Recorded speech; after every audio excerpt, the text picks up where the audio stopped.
Hello and welcome back to the Fantasy Take TV podcast, the first of the 2023 kind. It's time to start getting back into it, boys. We've got the team picker open as of this week on Friday, and I know George, well, probably you too, have both been changing your team 100 times. I picked one. I've sort of just settled, and I'll look back in a little bit because there's still a lot to play out. But we're going to obviously discuss that, some players, some general thoughts on what we the outlook might be for 2023.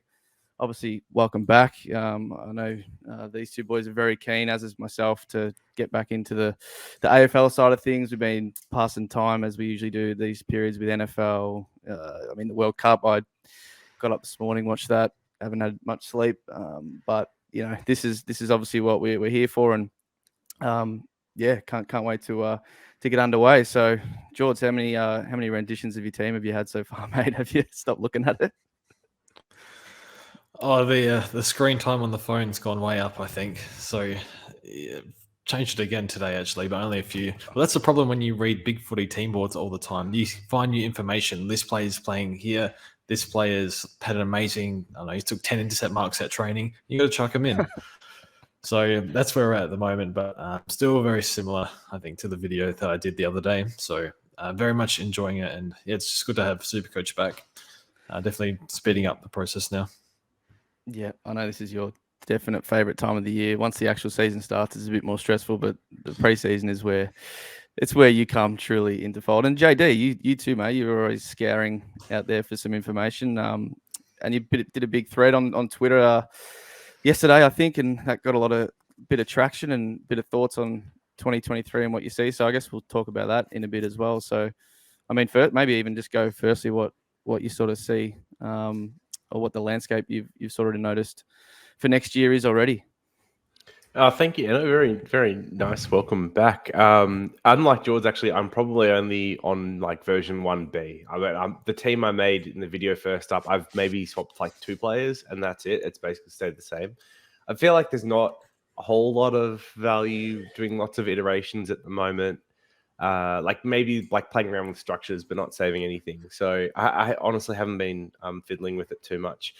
You're right. Like I did write that thread, and I'm actually surprised by how much traction it got. I thought this side of Christmas, not too many people looking at it outside of the real hardcores. So to see that many kind of engage and read was really cool, and hopefully that's really good signs for the year ahead in terms of like people are going to be involved in the game and, engaged in Twitter and Discord and a whole bunch of different things. I think like Discord activity has been pretty busy for this time of year as well, which is nice to see as well. Lots of other people kind of getting in the trenches and doing some of that early preseason work. It's not all primarily on George for a change. 100%. And we've got to be a little bit careful. I don't know with how Twitter's going, but we did get a DM from Chiso today about big Elon Musk banning, linking anything. But we'll see. I'm sure it will be fine. I think it'll be turbulent, but I think we'll be okay. We'll just hang tight for a bit. Well, at least we've always got the YouTube following there. We can always, get content out and get to the people. But I guess let's address it straight away, boys. So what our 2023 plans are for content, for, all of us as a podcast, that sort of thing. So we've had a bit of discussion over the last few months, probably even during last season, really, if we ever wanted to do sort of extras. Like obviously we've always got the YouTube, the Discord's free, and that's always, that's very active actually at the moment, even in December. But we just discussed obviously doing some additional content, and we are going to commit to that. Like we have, it's just obviously in the works, and extra videos. George loves doing his articles, so stuff like that. Some rankings as well. I really like the idea of that. Rankings, obviously our individual ones, and then sort of as a consensus. But basically, we're going to keep doing everything we already do. So Discord's free, obviously, podcast, all our own videos. But we're going to do some extra stuff. So, you kick us off, George. What sort of stuff can people look forward to from us next year? And then we'll want some feedback as well, because we're probably not going to launch anything till sort of January, mid-January, late Jan. So, yeah, what can people expect? Well, we're doing a website, so that's very exciting. So, trying to get the hang of that at the moment. I think you're kind of the brains behind that, which has been very good. So that's very exciting. So yeah, just a lot of extra stuff, a bit more access to us as well in the Discord. So I think it's very important we make it affordable as well. We're not going to charge something stupid. I think at this stage, roughly maybe $25 for a preseason package, and we'll put so much work into that. So I love writing my articles. I don't like I write on forums all the time, just putting my thoughts on Supercoach. So and fantasy as well. So I can a bit more freedom to do that sort of stuff. But yeah, still do heaps of content as well. The free stuff on YouTube. So yeah, I think it's very exciting, and I think a lot more will be revealed in the new year. Yep. Anything to add to that, JD? Like, what do you think? I mean, for people that don't know, I'm like not a founding member or anything like that. Like Eno kind of was way back in the day. I was someone that just stumbled across, I think probably some of George's posts on Big Footy, actually probably back in the day, and was looking more to get into Supercoach and have a good year and be a bit more active. And I came across the Discord with like the principles around being competitive and being the best league, and they were like the best super coaches basically. And I think come a really long way. If you look at like leagues, we took out basically all the leagues, like different iterations from 6 to 18 man outside of maybe the 18. I think we finished second, but we did all that. We've got lots of different coaches in the top 100 Hall of Fame. And I think like a big credit to why is like those principles around being competitive and trying to be the best. But then also having this big, open, inclusive community where anyone can join and be involved. And I think just by virtue of that, the ones that are the best and most interested in Supercoach are the ones that you see being most active. But like there's also like drawbacks from building a community so large, and that is you do have people that are looking for more like personalized advice and help and all that type of stuff, and we just can't get to everyone. And to George's point, there's a lot of stuff that he does behind the scenes that doesn't see the light of day at the moment. So I think it's a good opportunity if you do want to support the Discord and what's been built, and get access to, I guess, some of George's inner workings as well as some of the other stuff that we write up. There's lots of like small numbers and facts and little like basically tweets that we come up with that we never actually press send on. They just research for us. But I think that's the type of stuff that I'd get most value out of, just those little bite-sized bits and pieces, as well as some of that longer form content. But as George mentioned, like, and I think it was you, Anna, actually, like we haven't landed on what this is going to look like, and we'd only want to do it if it makes sense and is valuable. And so we'll be looking for feedback, and we'll be, I think, iterating on it quite quickly as we figure out what works and what doesn't work. And I like, just lastly for me as well, like the whole reason why I started, jumping on the podcast, doing YouTube, all that stuff was like, this is just meant to be a bit of fun, and it's still meant to be fun. So I think at some point, if this shifts from like fun and like doing a fun activity with other people to it feeling like work, I'm probably going to figure out a way to change as well, because it's, I want Supercoach to be fun. That's what it's all about for me. So I'm really excited to see what it can bring, and having a website seems pretty surreal.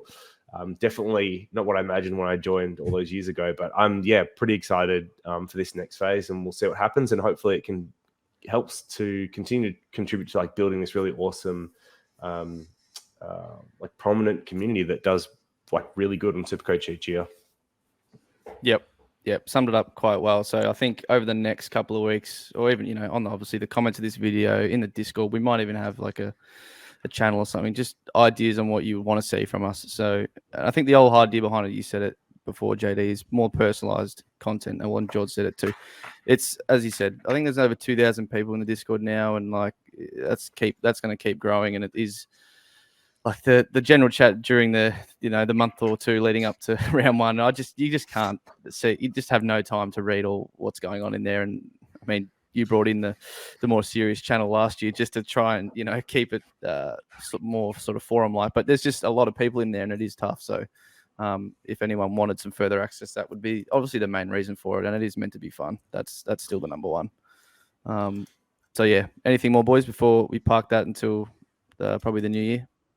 I've just got one more thing. I think another thing is just enhancing the community experience. So getting more people involved with each other. So whether that's, more voice chats or I forgot what I was going to say. I'll go back to you on that. But just, the auction. So at the end of the preseason, we'll do a big draft auction where we draft people into leagues. So that's really fun. So we'll like bid on a certain person in the Discord, and and just go from there and see who can come up with the best team. And yeah, there'll be group chats for leagues. I know we had some last year. I think we had 2 or 3 that did pretty well. They were active throughout the whole year. So more people interacting with each other in smaller groups, stuff like that. So, people are on Twitter with group chats. So that, people find that really useful. And that's, I think, if you're playing this game, I used to play 10 years ago. I used to play Dream Team. I used to play by myself because all my mates, they like soccer. They don't like footy. So I just played by myself. I still had fun, but it would have been better if I, could talk to people. They could have told me that, don't pick a key forward, stuff like that. So, just enhancing the community experience is very important. So that's going to be another big aspect of that. But there's always Discord that's going to be completely free as well. But that's, as I said, limitations. That's all. Yeah, everything will stay the same. Podcasts, obviously, everything's going to be free. We'll do our own videos, evolve with our own content, of course. But yeah. And I think that's a big part of it. It's not meant to take away from anything that's been done to this point. It's just meant to be that little bit of added extra for those that are looking for it. Cool. All right, boys, let's move on then to the actual team picker. So, I think midday Friday it was, and released, and obviously the prices, a few things we want to look at, some key players. I know JD's got his list there of all his watch list of players and whatnot, and probably with a couple of prices, maybe crossing off a few already.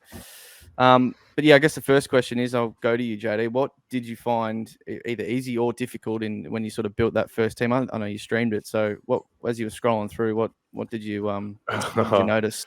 I found a couple of things pretty challenging. Firstly, it was like my last day at work for the year before I had leave, and I was sick, so that was like the weirdest lunch break ever. And I failed to set up my microphone properly. So for anyone that goes and watches that live stream back, I think the first 20 minutes is basically me mumbling into a microphone. It sounds terrible. I probably should have deleted it, but it was just so sick that I couldn't make another one. In terms of like the actual team itself, which I think is where your question related, I found it easy to make a team this year for the most part. I think this looks the nicest, especially in the forward line, which is where we tend to complain about each year in terms of both premiums and cheaper options. I liked it. The defense, there's lots of options I liked. I know there's like some varied thoughts on it, but outside of 1 or 2 players, I don't see too many obvious traps from the people that from the picks people are gravitating towards. And then the only thing that really struck me as actually tough was the Rucks, which it might resolve itself during the preseason as we've seen in the past, but that was one where it just didn't look obvious to me. Gone are the days of literally Gone and Grundy. So yeah, that definitely besides in football on the same team. Yeah. I mean, you could. Do you know what I was thinking? This is like random aside, but every year people would complain that they had the same buy, and I'm like, hey, this year they got the same buy. But anyway, whatever. So I thought the Rucks was the hardest line compared to other years. And then I guess broadly, the other thing which I tweeted about was it seemed like the genuine mid-price range, that kind of like 250 to 450-ish range, which is usually a bit of a dead zone anyway. It can be a bit of a trap magnet. That felt the lightest it's been in the last few years. Like the least interesting options kind of stood out for me. It doesn't help, things like Cunnington, who we thought might be interesting, ended up being priced 450 or whatever it was. It's just ridiculous. But yeah, just not many great mid options. What about you, Anno? How did you feel as you went through and made your first team? I think starting from the back line, I was like, my God, there's 600k defenders, and I just don't think you ever see that. Probably you might see it again. I mean, the key factor is that they've obviously added kickouts to it, a few years ago, 2 or 3 years ago, to count, and almost had 5 guys average 110, which is pretty crazy. But other than that, I actually don't think it was too hard either. Obviously, we can't really set in structures without knowing the rookies at this stage. The old adage, but I plugged in a couple of premium defenders, a few primo mids. The other thing is probably Laird and Clary being so pricey as well, up at around 700. A decision's going to have to be made there with Oliver, probably more so than Laird. But yeah, I think you nailed it. The Rucks is just going to be the spot where we're going to be looking at all preseason on who to start, because I don't even think 1's a lock right now, let alone 2. So that's the point or the place on the field where I'm going to need some going to need some proper research over the preseason. And lastly, in the forward line, obviously we saw that a very popular. George made the post your team thread in the Discord. I think every team had Dunkley, Rosie, and Taranto. About 95% of them. So that's very popular early. Is probably the other thing I noticed. So yeah. I think fairly simple for now, but of course, obviously, all the problems will pop up, all the questions when it gets further in the preseason. George, anything you found difficult or easy making your team? Yeah, I think it's difficult this year, much more so than last year. But we'll see what mid prices reveal themselves over the next 2 or 3 months. I think defense. Honestly, I think it's a bit of a hellhole, to be honest, because we're paying an extraordinary amount for a bunch of players. Hopefully, we don't have too many of them, and the rookies will sort themselves out. But like, I'm not really seeing mid price at all in this range, and I suppose it's been like that. I almost picked Heath Chapman last year. That's how dire it was. But maybe we get a few rookies. Not too sure. We got Connor McKenna, which is great. I do like Nick Dacos, but other than that, anyone between 200 and 500, I'm not really sold on at all. So what about Bose? Oh boy, bring back Bose. Those were the glory days. By the way, if it's playing up for the recording like it is for me, George's internet is as patchy as his hairline at the moment. So apologies. He's trying to work through both of those the best he can, but yeah, it did a couple of times, George. Jeez, get it sorted, mate, for next year. Oh, geez. Yeah, I'll speak less then. I'll just touch on defense. I'm finding difficult. Midfield, I'm still torn on Mitchell and McRae. Not really sure what I'm doing, but I do love Bont. A few mid prices as well will hopefully sort themselves out. And then the Rucks are difficult. I think English I've pretty much committed to for now. And then the forward line, Dunkley, Rosie, Taranto. Is it still no good? No, I'm laughing at committing to English after I think someone posted the other day. You said never again at the end of last season. Oh, I had enough. Because it was, I think what made it worse is it went Heaney to English, and then Heaney went 100, 100, 100, 100, and then English went 60, dead 60, and then anyway. But yeah, I think it's waiting for the mid prices. I think the R2, I got Darcy Cameron at the moment, but I'm not. Cameron and Marshall are like, I feel like at any given round, their role could be not good, and we could get a tank score out of them. So I'm a bit iffy on them, but we'll see how we go. But yeah, had a blast playing with the team picker. Yep, I know you do, mate. I know you do. What about? I mean, you already sort of nailed this question comparing this year or next year rather to how Supercoach went this year. Is it just as simple as there's no standout mid-price options now? But I mean, you can't really say like they didn't pop up till preseason anyway for last year as well. So is that the main difference you're noticing, George? Well, I think at this point they're a bit more speculative. Like over the years, we had like Cogs, we had Zeeble. Like you put them straight in. There's no one really in that 250 range or that 300. Okay, maybe Hopper goes straight in, but other than that, no one's really like, okay, maybe Nat Fife, I'm not sold on. He's got his issues. Taron Thomas, he just needs the role and good fitness, and I think he'll be fine. One thing I'm very excited about to speak on is the Hawthorn midfield. Connor McDonald, Cooper Stevens, whoever gets the inside bid role, I think will score really well. Just because if they get the role, they'll score. They look good. They're good contested players as well. But there's so many other players that can go through there. Like they got Warple, Moore should get time in there. I'm just not too sure what that's going to look like. So whoever wins the CBA race at Hawthorn, and it's cheap, I think I'll pick. But we'll just need to wait and see. Yeah, you are speaking a lot about that Hawthorn midfield. All right, let's just go quickly, around. Stan Mitchell. No, who develops mids better than Stan Mitchell? He's going to go into the He's going again. He's going to start. Warple won the best and fairest because of Mitchell, right? Then they had when he was at West Coast. Warple any credit? I'm not too sure. I don't know what's happened since, but Yo and Shuey and Redden as well, unbelievable in that premiership of those premiership days. And then he developed Newcomb straight out of the VFL play. What was he playing? Backyarders League. Yeah. And now he's their best midfielder.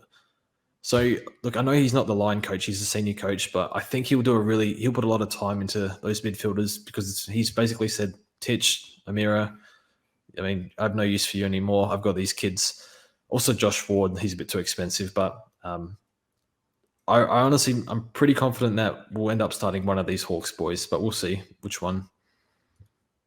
Yeah, they're already a little bit pricey now. Like, Well, but there's going to be so many 200s. CBAs up for grabs. Yeah, We'll see. yeah, fair. Right. It's gonna be a lot of rotation. What, like 50 of Titches, 60 of Amiras? Is that those are the two, right? Yeah. Something like that, yeah. Okay. You don't see it? I mean, Dylan don't know Moore's yet. going to take all of them. So No, Moore specifically said he's a forward and a mid. So I think he'll get a lot of time, but he will split his time. okay.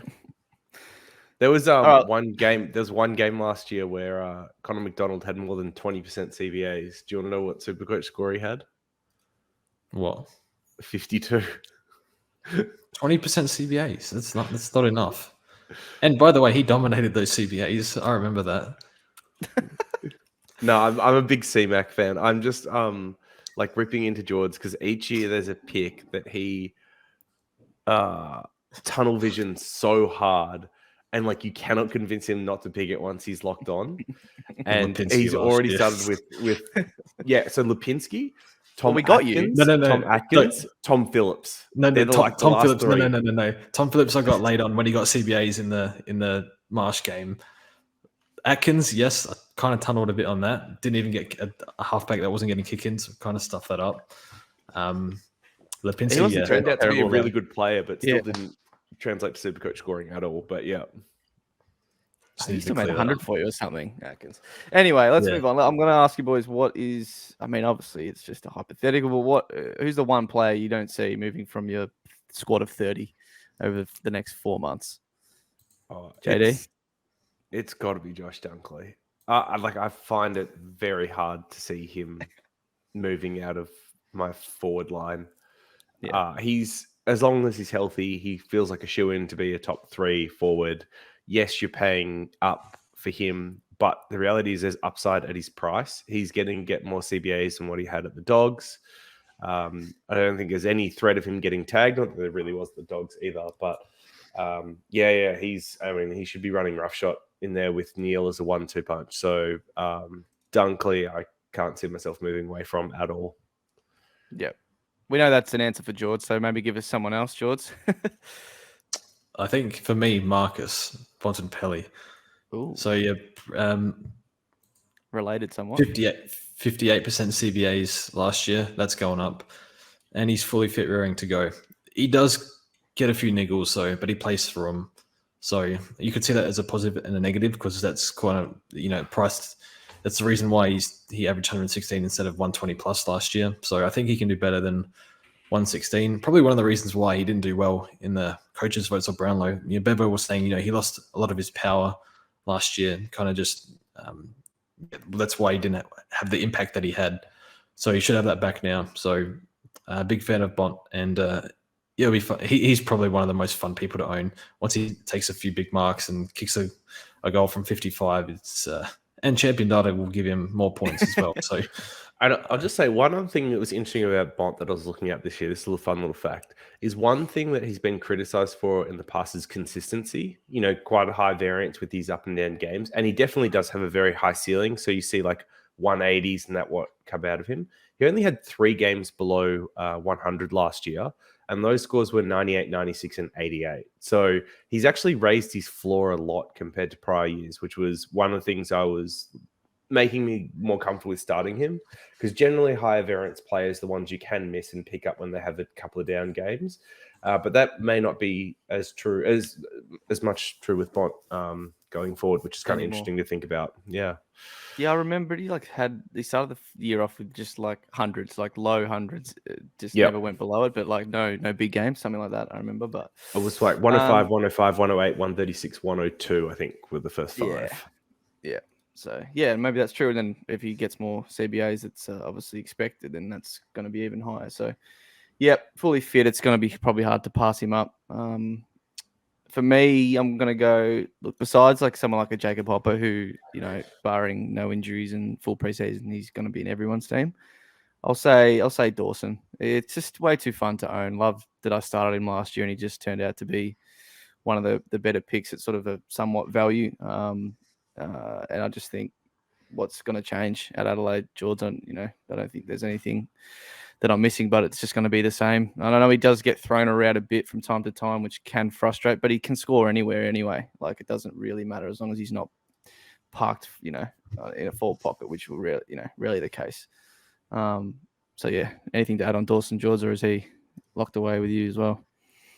I wonder if we use him more up the ground, but he's shown he can score wherever anyway. So I wouldn't say he's locked for me, but I reckon like 80% I'll pick him. Yeah. Just to get attention, I guess, towards the back of the year too, which is annoying.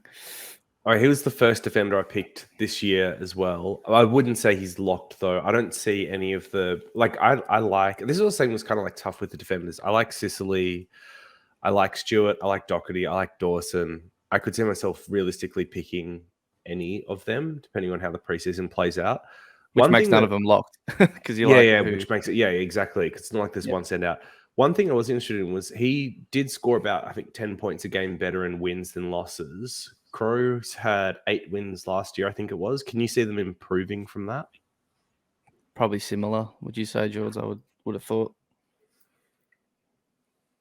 He's lagging out, JD. Oh, no. I reckon, what do you think? I reckon about similar area. I could big drop off, but I can't see much of an improvement. Maybe a small one. See them improving. I think. A lot of their developments in their young keys, right? I mean, you've got Texan up front who's going to fall off a cliff at some point, but Fogarty finally looked like he was ready to take the next step last year, and Thriller's shown it at parts, and I could definitely see him taking another step forward. You've got Rankin who comes in, and it's not like it's a high draft pick. That's someone that should add from day one. Rochelle should be healthy, who showed a lot when he was fit and then was just not there for the back half of the year. So I could realistically see their forward line improve a lot this year. And then I think it probably just comes down to the health of their defense a little bit and who comes on there, because there have been problems down back with that. I mean, there's also a little bit of talk that their midfield's a bit one pace, but I don't necessarily see it going backwards. It's still a lot of young guys that are on the up. So I don't know, for whatever reason, I'm fairly optimistic that Crows can take another step forward this year. But I guess your point is it's not going to be probably any less than that, you would hope. So maybe a couple more wins. I can't see them going below 6 or something. I don't know what their line would be for wins for the year, but I'm guessing whatever it is, I'd probably take the overs. Yep. No, I do love him as a pick. Was very, very good last season. All right, I guess there's not a hell of a lot more we want to talk about today. Maybe I'll go back to you, JD, with the next and probably last question. It's just the mid prices, like we did say sort of earlier on. It's not, or no one really stands out as they have in the past this early on. So just give us a couple sort of on your watch list that you need to obviously see roll, and probably best 22 for some of them as well in the preseason. Give us a couple. Yeah, it kind of depends on how deep you want to go, because I think that, there's some really speculative ones you could add in here. But if I was to try and pick, let's go 3 from each line. I think defense would be Yo, Bose, and Hunter Clark would probably be the 3. Hunter Clark needs to come back as a mid-roll and have a full preseason. I think he's already in full training so far, which is a good sign. Bose comes down to, is he best 22 in the Cats? And then what does that role look like? I mean, either halfback or mid, I'd be thrilled with if you got either of those and was locked in from best 22 from round 1. And then Yo is very much around his fitness. He could also be one that plays either halfback or mid, and I'd be comfortable taking him in either role. He's shown that he can score well in both. It just comes down to injury and whether or not he can get through a full preseason. I think he's still a little bit limited, not doing full contact drills at the moment. Any of those 3 kind of interest you? Is anyone else in defense that I might have missed? I think for me, probably Bose of the bunch. Yo, I just look again, can't say anything in December, but he just really hasn't got his body going for probably 3 years now. Which, look, if he does, you have to look at it for sure, because we know what he can score. But I think Bo's a little bit cheaper, and if he does nail a spot in the 22, I think he can be a pretty decent stopgap that we're all sort of looking for or may have to look for. So probably him. George, what's sort of the defender mid-pricer that you like the most at this stage? I hate all of them, to be honest. I think Yo's done his carp already, and then you have Bose is iffy. Bose also doesn't have the greatest injury history, but we know Geelong can probably get the best out of him. So I guess it's Bose at the moment. I've got Goda as well. He's not really a mid-pricer, but he's almost 200k. Yeah, I do like Goda. Ed Richards is not the worst option. I think it's a bit too speculative, but from what I've read, Caleb Daniel is training in the midfield. I don't know if that's going to hold or not, but that would open up a few more kick-in opportunities for Dale and Richards. Yep. Apparently, Richards having good preseason so far, but it's a bit early. So no one really stands out at the moment. Did you mention another Bulldog, JD, Liam Jones, who's 228? Yeah, I didn't mention him. Definitely one that could be considered purely because he's probably pretty likely to be best 22. He plays more of an intercepting role. I mean, I think his last full season, he was lead interceptor in the league type thing. But it didn't really translate to Supercoach scoring. Maybe because he's not exactly a user out of defense, not someone you'd ever hand off to. He's also, I think, turning 32 this year, been out of the league for 18 months. So a little bit hard to get behind that. His best ever Supercoach year, I want to say something like a 65. So it's not like you're going to get amazing value, but you may get some pretty good job security, which if other rookies fall through, people can value quite highly at that point in the year. So look, it's not impossible. If we're going to talk cheaper ones in this range, George, there's a Crow who I'm thinking of.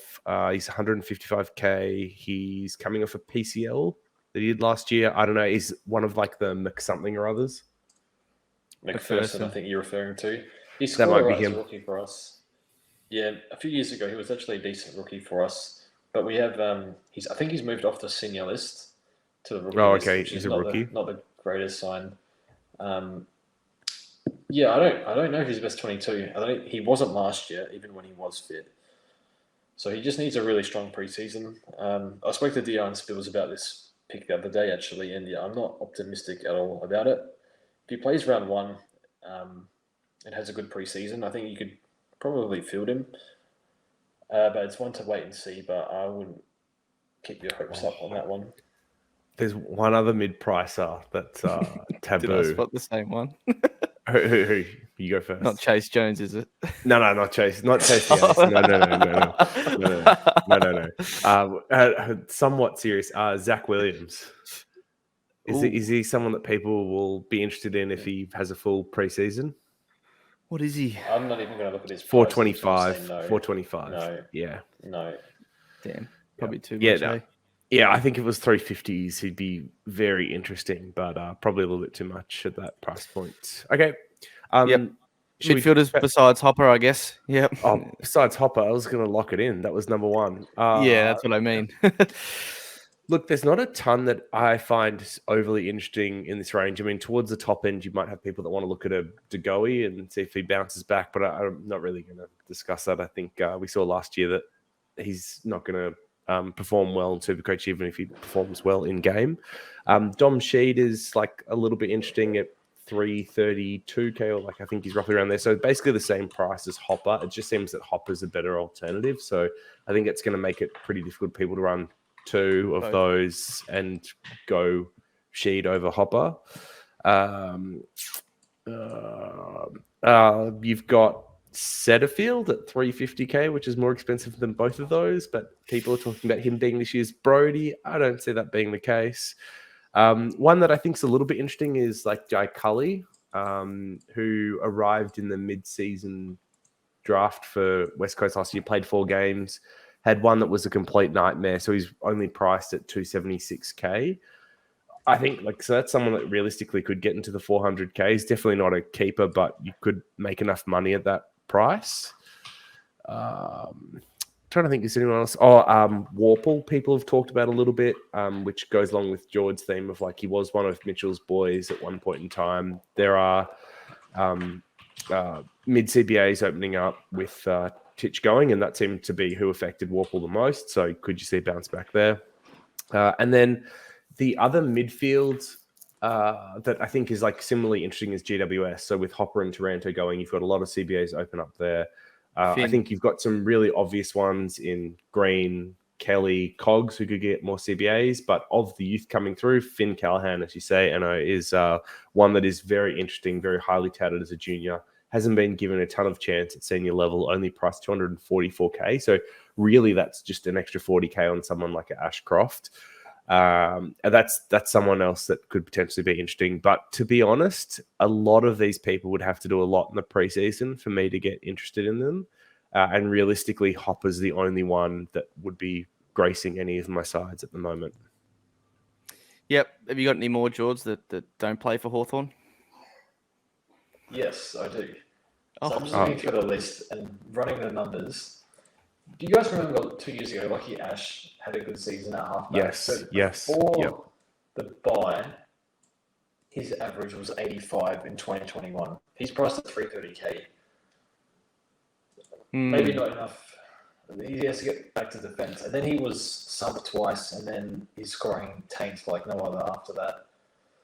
So I guess it's interesting. There's technically upside in him if he gets a halfback role and all goes well. Jeremy Sharp, 224K. I don't know what happened to Sharp. I think he was an outstanding rookie 2 years ago. Made a lot of money, but I'm not quite sure what's happened here. But 220K is pretty cheap, and he can definitely do better than the 40 average that is next to his name. Honestly, I didn't monitor him too much last year, but he was really good in 2021 on a wing. And I think that's it. Yeah, I don't see much else. Yeah, that's it from me, I think. But no one really puts their hand up and screams, pick me here. I mean, I think the interesting thing with the Lockie Ash pick as well is, and we haven't touched on it much so far, but we do have the round 6 DPP changes. And maybe that's because it's still new to us. We got to factor that into our planning. But someone like that, even though you're selecting as a midfield mid-pricer, you'd actually move into a different line at round 6. Like they're more viable than what they would have been in the past in terms of picks. Should we talk some ruck mid-prices? I think we should. Where do you want to start? Maybe not DC. Maybe start at probably Lloyd Meek. Yeah, DC is a very interesting pick, but yeah, and he's a forward too. Yeah. But yeah, Lloyd Meek is one that I'm very keen on. There's been a lot of debate on this as to where he sits in the Hawks' pecking order in terms of rucks. I fully believe they brought him in, and he has the skills to be the number one ruck. I think Hawks play 2 rucks, though, is the likely setup, which unfortunately isn't great for Supercoach scoring, depending on how they want to do that. If someone's, going to be playing 65% ruck time and then, they're swapping with Reeves or someone who's playing forward for 35%. But we'll just say, Reeves ultimately was the number one ruck for the Hawks last year. So Meek does still have to beat him out in preseason, and it may go the other way. They're still at the age where both of them are developing, and they could be developing at different rates, and maybe Reeves goes past. But Meek, if he becomes the number one option at the Hawks, I've saw enough at Freo when Darcy wasn't playing, even when Darcy was playing, to know that he is a very good footballer. As an avid Shrek watcher, every time he was in the ruck, I was like, damn, this guy's actually good. Like, he needs to be another club. So, and obviously he's averaged too well here, 87. So he's probably a little bit more expensive than we would have liked. If he's 350s, I'm smashing him in my every lineup. So he's actually priced well in the sense that it's not an obvious pick. It's a bit of a challenge. But that's Lloyd Meek is definitely like the top of that mid-pricer group that I like in the rucks. There's probably 2 others that I think are worth talking about, and there's lots that you could point to as maybes, but I don't really love them. So second would be Sam Draper, who's definitely picked up in a few teams so far. And look, we see it kind of every year. Is this the Draper breakout year? Betting against it's been the right move every year so far. I don't see why this year would necessarily change unless you believe that Essendon is going to pretty dramatically improve under Scott and Draper with it. We've seen Draper's highlights are up there with the best rucks at the moment, but he just to consistency isn't there in and out of games.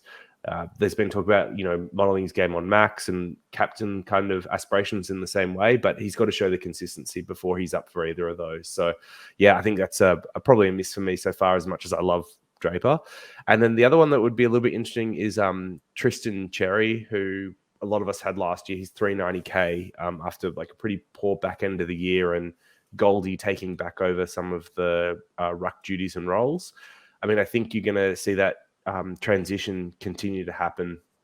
So, if that does continue and Goldie plays more forward, Cherry gets more ruck, there's potentially value at that point. And if you see something like Goldie break down, then Cherry at that price, I think is actually really interesting. I'm assuming that he's fully fit in training. I actually haven't read a whole bunch of Kangaroo preseason reports yet, so there may be a reason why he hasn't been talked about more. But yeah, he's the only other one in that price range I kind of like so far. Yep. George, any that JD may have missed or that you like otherwise? No garbage. Yeah, it's going to be a tough position. Well, I think Meek is worth watching, but I just think that Reeves will take a fair share of the ruck duties. Yep. Whether Meek's better or not doesn't necessarily mean that he'll actually get more ruck time. So we'll see. And Meek's a capable forward too. So we'll keep an eye on that, I guess. But for now, I think I'm still iffy on DC and Marshall too. So I think English has got the clearest path to role security and upside, despite his durability issues. And we'll keep an eye on the rest in the preseason. I mean, and we've seen Lob doesn't take away from, like a Darcy or something like that when it comes to scoring. So I think that's pretty favourable for English as well, but does give him a better chop out so he can manage his game time a little bit better. Part of Lob too, I think he just didn't want to play as much ruck as he sort of was. He wants to just be a forward. So, we're going to be talking about that position a hell of a lot over the next few months, from top to bottom. So, forwards, I guess this is always the fun part. It's probably where the most sort of pop up and become possibilities. Obviously, our favourite Will Brodie that we didn't get last year. JD is, one of the more recent ones, but, Zeeble, as we mentioned, or Jaws did previously, there's just always a plethora of options, obviously, mostly due to, role change, and they're listed as forward. So, who we got here, JD, from probably, 400 and below. Can I interest you in Cam Rayner? No, I was scrolling through the forwards list, and there's not a ton that I love here. I think the obvious one for us to start with is Fife at 313k. If you've been on Twitter or following the footy news, I'm sure you've seen photos of his Pythons looking every year pretty shredded. Him and Took Miller might be clubhouse leaders for best preseason photos so far. And look, we've seen Fife at his best. Jill Brownlow medalist for a reason, can well and truly go 100 plus. And I think even if he's playing predominantly forward with just 30, 40% CBAs, he can still return value at 313k, whatever it is. But you need to see a full preseason. You need to see him ready for round one, and it still needs to fit your structure. And if all those things happen, then maybe you're getting on the Fife train. But I could see a lot of people getting scared off, especially if there's any niggles during the preseason. Yep. Is he going to get enough mid-time? Because they've got Brayshaw, Sarong, Brodie in there. They're probably. Well, that's what I'm saying. I don't think he needs it. He's a good enough forward that I think he still goes 85, 90, predominantly as a forward that then rotates in. So do you think, what if you had to estimate his CBAs, what would you estimate? I would say 40, 35. Yeah, I was going to say 30 something. It really depends. I think the thing that's blinding me is like how much I don't like the O'Meara trade. And the more I've thought about it, the less I've liked it. I mean, so he had a handful of games last year. The first one's back, he was doing 40% plus CBAs for both of those, and then he had problems and it dropped off again. I would imagine if he'd actually gone okay and continued to progress, they would have actually tried to push him up from 40% rather than pull it back. Mundy's gone, so there is definitely more like CBAs available. It's just whether they want to put O'Meara in there a bunch. I can't see it below 40% if he's fully healthy. But I don't see it as being like 70% either. I think it's probably that No. 40 to 55% range. Yeah. Yeah. When he first came back, they sort of gave it a go, but they quickly realized they're probably better off with him not in there as often. Just how well the other mids were going. I don't know. What John probably slots into Mondays, really. So I'd just see it as being the same if he's in the team as 30 to 40. Which, like you said, that's more than enough to 330k to be a good pick. So it just comes down to his health, I guess, first and foremost. So got to watch him. Still got to watch him. Can't just completely write him off now. Anyone else? I think we start going like speculative pretty quickly, but I can throw out some names just for watch lists, just in case things change. These are like typically a lot of the mid prices in the forward line, if they're not fallen primos like a 5, you get a lot of the highly touted midfield juniors that have been parked in a forward or half forward role for the junior part of the career, and then they have a chance to break out. The problem is a lot of them are awkwardly priced at 300k already, and they've got to go basically 90 or near 90 to get some type of value on that. So I'll throw out names. Please don't laugh. So Ben Hobbs from last year could be one that you look at. Archie Perkins, same thing with a new coach. Who knows what happens with Essendon CBAs? Maybe one of these two guys gets a look up. You've got, similar vein of new coach. You've got Powell at North, who I think is also like the low 300 price point, who was somewhat out of favour at points last year. So that's someone that you could see come back into the mix. Just quickly, I think his groins were stuffed for a portion of last year. Powell? TP, yeah. Yep. Okay, yeah. So, yeah, maybe even more upside. You've got Taron Thomas, sticking with the North theme, who has shown high scoring in the past, but was well off the mark last year. What happens under a new coach there? What role does he play? All interesting stuff to figure out. You've got Connor McDonald, George's boy, from the I nearly Hawks. called you out for skipping him. Can I just add one more thing in for Connor McDonald? Go for it.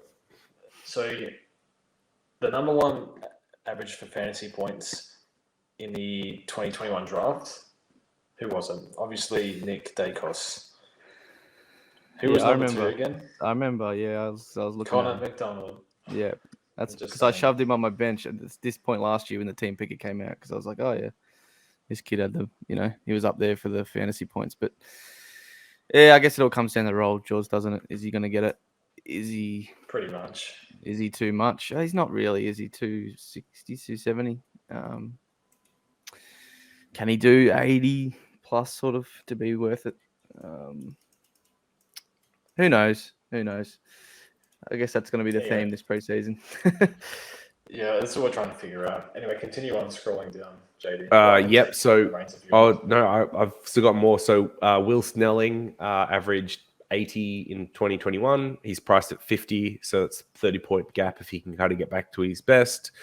You've got Darcy Tucker, who at Freo has scored pretty well in the past. He's now at North as a mature age player. You think it's the type that they might just throw into the side straight away. I think he's injured, though, coming into the preseason, but he's definitely underpriced. I heard a wing role potentially for Tucker. Which I don't know if I love enough. At 256k, you've got Sam Flanders from Gold Coast, who is another junior that had pretty good numbers. And if he gets time in the midfield, you could see him improve pretty quickly. And then I think from that point on, we're starting to look at the sub 200k mark. Was there anyone that I missed that you wanted to talk about, George? No, but there's a few sub 200k players that I think are worth mentioning. Yeah, I think they're the ones worth talking about the most because they're most startable, aren't they? Probably start Orazio at him. Oh, there's a few. Just above that is Oscar Allen. I think it's worth. Oh, yep. So Oscar Allen actually scored all right a few years ago to open the season. I reckon he was almost putting premium numbers up for about 6 weeks. That being said, West Coast are significantly worse, and he's also coming off injury, so probably role's not going to be super great. So we'll see how he goes over the preseason, but I think it's highly unlikely that we pick Oscar Allen. And then, scrolling down a bit, Fantasia. Do you have any thoughts on Fantasia, JD? You went straight past Anthony McDonald, Tim Woody. Is he even fit? I heard he's still got a way to No, go for he's fitness. not. He's not fit. No. He's running like near the back of most of our endurance drills at the moment. But he is in full training, which is a good sign. And he has scored as much as 75 in the past. And outside of last year, his durability was fine up until that point. So, like way down the watch list. But hey, there you go, 210. Maybe everyone else falls through. Fantasia is one that actually has scored better than Tipper in the past, mainly because he has really good ability to work up the ground, and I thought he was most damaging when he did. He's very good as a small forward as well. He's had a terrible run of injuries, and I mean, just looking at preseason photos, his muscle mass hasn't changed at all, which I guess is a bit hard as a small forward. But at the same time, if you're really injury prone, you probably need to do some body work to get you into more durable state, and that just doesn't seem to be the case. So I think he's good value at his price, but it's just the durability risk on Fantasia is really high. Yep. Next one, probably Toby McLean. McLean. Yeah, Yeah. give to George. I mean, it's a dog, so. Aaron Can we go to Francis. Aaron Francis? Yeah. We can chat What do you Francis got? if you want to. What do you got? So I expect they want to revitalize his career as a defender. Yes, that's right. I picked him up is as he a a capable defender? Yeah, so Francis was like one of the utility problems where you don't know the best position, but he's ultimately his best attributes was his ability to read play and intercept marking. So like better suited to a defender than anything else. Probably like that third fall off type. Probably like McCartan, what they did with him. Like that's the same type of thing you could expect for Francis. The problem is McCartan's already ahead of him. I was going to say, who's he playing ahead of? Yeah, so he could be a really good pick if injuries give him opportunity to play, but I suspect he is depth for them at round one. They got He's their big boys and then Rampy as well. He's it's got to be injury. Biggest weakness is probably his endurance base. So he said, I think in the preseason, that the Swans program is much better than Essendon's when it comes to running and fitness, and like the standards are higher, which is sad for me, but unsurprising given the reviews and what happened last year. Also a bit rich coming from Francis because he's struggled to get himself and have the discipline to do that. So Swans could definitely be the club to turn it around. And Francis could be a very good intercept defender if he gets that role. But yeah, this is like deep cuts. This is big wait list. The more obvious one, Toby McLean. Yeah, much more obvious. So I guess there's just move along. Yeah, there's obviously clip. I mean, not even a path. He was getting some mid-time at the end of last season. So provided he has a good preseason himself, I don't see that changing. He doesn't need a hell of a lot to be worth it at the price. So I don't think there's too much to be said really with him. He's averaged well in the past. Remember, we had him in our forward lines maybe 5 years ago at bloody 4 to 500k he was back then. So he's definitely a capable type. Just again had a little bit of unlucky run with injuries and his knee. So yep, it's pretty obvious. Anything else? Probably not. I just realised there is one other mid-pricer that we left off, and Saints fans are going to kill me if I don't mention Win Hager at like 266k.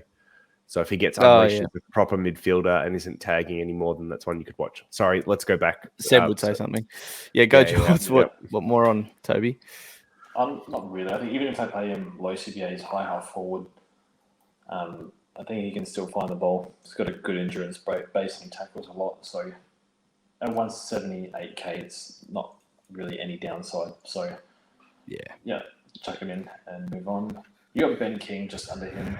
Yeah, I mentioned this looking at Ben King's numbers. They are atrocious from when he last played. There was a 5-game stretch where he scored under 25 4 times out of 5 weeks. Can you imagine if Ben King is your F6 and he drops 25 2 weeks in a row? I'd lose it. There's no way. He's a bit too expensive for the bench. I think last year I had Rochelle on the bench and it probably wasn't the right play. But yeah, I don't really want this on the field. No, it's like one you pick and loop or something, because obviously big scores are in him, and that's all he'll need to make cash, right? Is probably 2 big scores, kind of like Kerno last year, although he obviously had a lot more of them. But yeah, I know it is a bit iffy. 70 in the past. King's Yeah. averaged in like the 40s or 50s. Or Yeah, something. yeah, I Well, know. It doesn't do hold as on, much. hold on. There is another player we can look at to establish what King might have been scoring in a better side if he'd continued to develop. And it turns out he's got a twin brother that makes comparisons very easy, who averaged 69 last year and in round 5 was priced at 424K.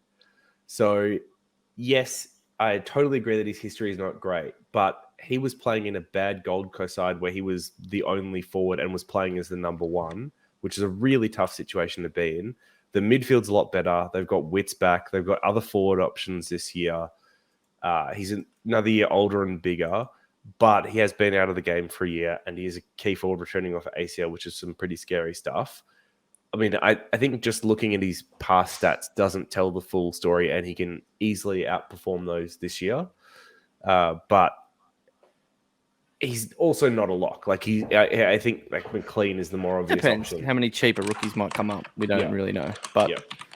I think like George is right. He's not scared, but not someone you want to feel too much early. But I'd be fine if he was one of the only options to have him on the bench and loop him or whatever. If not that you would start a loop, but maybe a little yeah. bit of a test here. So let's compare him to this year's rookies, because Humphrey and Mateus are both around similar price.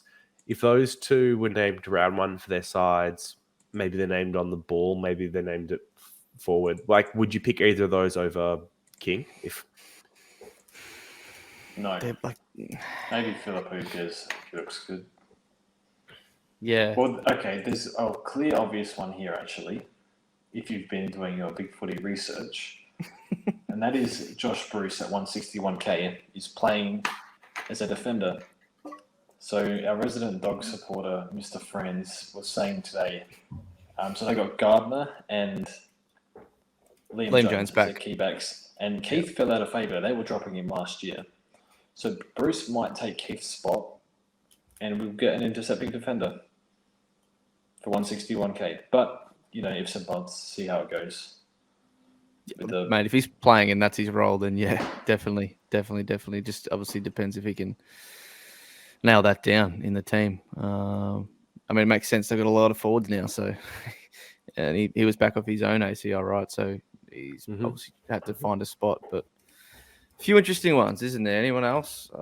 There's 3 more that I had listed. So Asava Radigalea, 174K, also was someone that was moved back to play more of a defender role last year for the Cats. The big question will be, can he crack the side this year in a defender spot? There wasn't any retirement, so it seems pretty hard. But once again, it's a little bit like Francis. Maybe if injuries and whatnot happen, someone you could look at, or if some of these other options don't pan out. Cunningham for Carlton is one I've got written down. Like, don't love it, but he's there. And then just to round out Corbett for Freo, he's got picked up. Should probably play games, 163K. Like, I think there are better options we pointed out, but just one for the list. Yep. Yeah, there's Lockie Fogarty there too. I remember him having a good start. Was it 2021? He had Lockie Fogarty went 80, 90, then 163 and got himself up. Well, he was already 300K then. But look, anyway, I don't know if he's best 22 anymore based off last year. So anyway, there's a lot there. Obviously, we've got to do a lot of monitoring over the preseason, which we all will be doing. That is definitely the most fun part of the year. But I guess that'll wrap it up, boys. Anything else you want to say before we go? Just quickly, I think we can see a lot of names here that are potentially picks for us in the forward line that are, like below 200K, which makes it very hard to fit, which means we might end up with like a Taranto in the midfield or something like that. Who knows? But I'm not really seeing, like, I scroll 200K below in the defenders, and like I see McKenna and Goda, and then rookies are whatever, but I see more cheaper, more likely that we get more forward options than defenders, so something to consider. Because it's hard to, do you load up in the defense knowing that there's more value in the forward line. That's something to consider, but that means you're paying up for like your Dohertys or whatever in defence. So something to think about. But yeah, it's a bit of a waiting game. See who pops up over the next 2 months. I know what you mean, because then there's also obviously those 3 premiums we want to start in the forward line, and maybe even a 4th. But then if there's a lot of good cheaper options, you obviously can't do that. So yeah, balancing act. But it is way too early for that. JD, anything you've got to say before we go? Yeah, there's one thing I was thinking about as we were just going through the teams right at the start is, so one thing we were trying to figure out is like what you want your midfielders to average. It's like part of the challenge here. So it used to be 105 plus was great. That was a top 8 score. Yeah. So we got 7 that went above 115 last year. So the question here is like, what if you were picking a M8 in your starting side, would you be happy with the 110, or are you aiming for 115s across the board? I guess you're aiming for 115s now. I even go further. It's 13 that went 110, basically still 109.8. Like, it's crazy now. It is very crazy. So if you pick Tom Mitchell or like Green or LDU, any of these guys that are priced basically low 90s and they go 110, like, is this a bad pick? It's 15 to 20 points of value maybe in some cases, but like, is it a good pick or a bad pick? I think you can get away with 110 at your M8, especially if you're paying 520 or whatever it is. So what if you started 2 of them?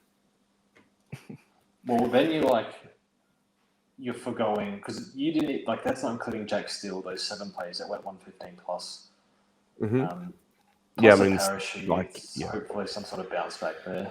Yeah. So I mean, Cripps without injuries could have been up there. Yeah. Merritt post buy, that still Was up scarred there. me. That's something I want to jump on as soon as he gets to the right price. Brayshaw had patches, and then Petrarca was like a 112, but he had the knee problems. He could have gone 115 plus as well. Like, there's lots that you could have written a narrative where you say, like, actually they get there. Throw in Walsh if he gets fully fit. Yeah. Which,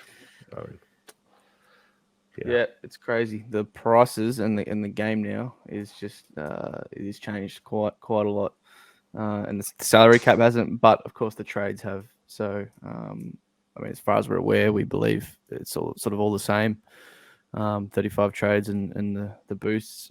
One thing we probably will need clarity on is that these new buys, which we didn't mention at all so far on the pod, but with just 2 teams having the buy in the 4th round, obviously we need to know whether that's going to be best 18 or 22, and with it being Gold Coast and Geelong, that'll affect Stewart, Took, probably the main 2 from there, whether we start them or sort of wait until their buy ends up. But yeah, what do you think? He seems just going to say best 22, and it's sort of going to render them,